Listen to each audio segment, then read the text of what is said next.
요한복음 5장 28절 29절입니다.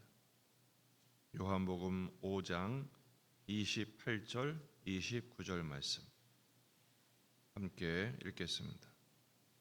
이를 놀랍게 여기지 말라. 무덤 속에 있는 자가 다 그의 음성을 들을 때가 오나니 선한 일을 행한 자는 생명의 부활로, 악한 일을 행한 자는 심판의 부활로 나오리라. 아멘. 본문에 계시된 주님은 어떤 분이십니까? 죽은 자들을 부활하게 하셔서 하나님의 판결을 받게 하십니다. 이를 놀랍게 여기지 말라. 무덤 속에 있는 자가 다 그의 음성을 들을 때가 온다. 이렇게 말씀하시죠. 그때 두 개의 부활이 있습니다. 생명의 부활과 심판의 부활이 있다는 것입니다. 이를 놀랍게 여기지 말라. 다들 처음 있는 일을 만나게 될 것이다 라는 것입니다.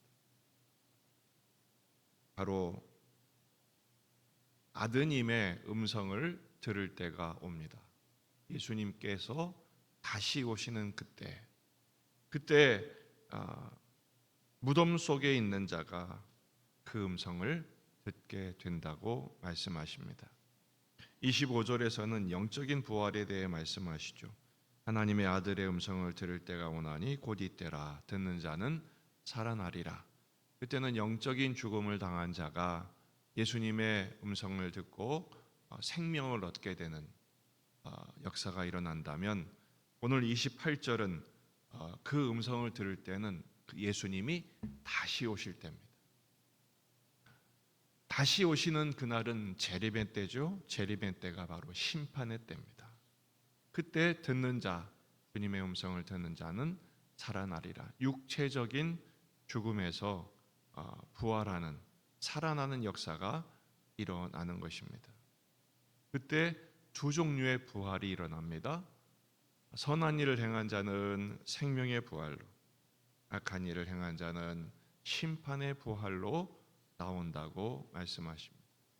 하나님의 부활을 일으키시는 목적은 뭐냐? 바로 하나님의 판결을 받게 하시기 위함이지요. 여기서 선과 악에 대한 기준이 참 중요합니다. 누가 선을 행하는 자고 누가 악을 행하는 자일까요? 인간은요, 모두가 죄인입니다. 선한 일을 행할 능력이 전혀 없습니다. 로마서 3장 10절 기록된 바 의인은 없나니 하나도 없으며, 3장 12절 다 치우쳐 함께 무익하게 되고 선을 행하는 자는 없나니 하나도 없도다. 누가 선을 행한다 할 수 있겠습니까? 그렇다면 선행은 무엇입니까? 하나님 보시기에 선한 일을 행하는 것이죠. 선한 일을 행하시는 분은 예수님밖에 없습니다. 빌립보서 1장 6절 너희 안에서 착한 일을 시작하신 이가 그리스도의 예수의 날까지 이루실 줄을 우리는 확신하노라. 우리를 구원하신 하나님의 뜻을 받들어 행하신 예수님만이 선한 일을 행하신 분이죠. 그러면 우리의 선행은 무엇입니까? 우리는 예수님의 선한 일을 행하심에 그 의를 힘입을 뿐입니다. 그를 믿는 것이죠. 믿음으로 말미암아 주님의 선행을 힘입는 것입니다. 요한복음 6장 29절 예수께서 대답하여 이르시되 하나님께서 보내신 이를 믿는 것이 하나님의 일이니라. 그렇습니다. 선한 일을 행한 자가 생명의 부활로 나온다고 말씀하셨는데, 우리가 선한 일을 행하신 예수님을 믿고 따를 때 우리 주님의 부활을 따르게 되는 역사가 일어날 줄로 믿습니다. 요한복음 15장 4절 내 안에 거하라 나도 너희 안에 거하리라. 예수님 안에 거함으로 말미암아 예수님의 부활에 참여하게 되는 것이죠. 그럼 우리가 하는 선행이란 무엇일까요? 주님이 우리에게 보이신 가장 선한 일은 사랑을 보이시는 것입니다. 하나님이 세상을 이처럼 사랑하사. 다시 말해서 선한 일을 행한다라는 것은 우리의 참 선이신 예수님을 믿고 따라 예수님처럼 사랑하는 삶을 사는 것입니다. 내 계명은 곧 내가 너희를 사랑한 것 같이 너희도 서로 사랑하라 하는 이것이니라. 여러분, 예수님을 제대로 믿고 예수님처럼 사랑의 삶을 사는 우리가 되기를 주의 이름으로 축원합니다. 그렇다면 우리는 심판의 부활이 아닐 것입니다. 그렇다면 생명의 부활을 확신하는 자의 삶은 무엇인가? 바로 오늘을 부활의 생명으로 살고 재림의 때 부활할 것을 확신하는 믿음으로 사는 것입니다. 로마서 6장 4절, 그러므로 우리가 주의 죽으심과 합하여 세례를 받음으로 그와 함께 장사되었나니 이는 아버지의 영광으로 말미암아 그리스도를 죽은 자 가운데서 살리심과 같이 우리로 또한 새 생명 가운데서 행하게 하려 함이라. 할렐루야. 부활의 생명으로 사는 것입니다. 부활을 소망하며 사는 것이죠.